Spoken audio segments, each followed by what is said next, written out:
আসসালামু আলাইকুম, কেমন আছেন সবাই? আজকে আমি নিয়ে আসলাম আরও একটি নতুন ব্লগ নিয়ে। তো সকালবেলা ছাদে উঠে দেখি আমাদের বাসার অতিথিগুলো চলে এসেছে, মানে গাঁদা ফুল। শীত আসলেই এই তো চন্দ্রমল্লিকা, এটাকে তো হয়তোবা চন্দ্রমল্লিকাই বলে। যাই হোক, চন্দ্রমল্লিকা, বিভিন্ন ধরনের গাঁদা, বাসন্তী কালার, তারপরে হচ্ছে কমলা কালার। এই গাঁদাগুলো আমার খুবই ভালো লাগে। শীত আসার আগে আগে আমি এগুলোকে লাগাই, যাতে শীতের মধ্যে আমি এগুলোর ফুলগুলো দেখতে পারি, ধরতে পারি।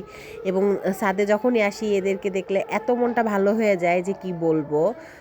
এই যে দেখেন, এখানেও বেশ সুন্দর হচ্ছে চন্দ্রমল্লিকা ফুটেছে। শুধু তাই নয়, কয়েকদিন আগে যে আপনাদের টমেটো গাছটা দেখিয়েছিলাম, সেটাতে এখন মাশাআল্লাহ আলহামদুলিল্লাহ অনেক ফল এসেছে, অনেক টমেটো এসেছে। দোয়া করবেন, সবাই মাশাআল্লাহ বলবেন। সবাই ভালো থাকবেন, আমার জন্য দোয়া করবেন, আমাকে একটু সাপোর্ট করবেন, ফলো করবেন, কমেন্ট করে, লাইক করে আমার সাথেই থাকবেন। আসসালামু আলাইকুম, সবাই ভালো থাকেন।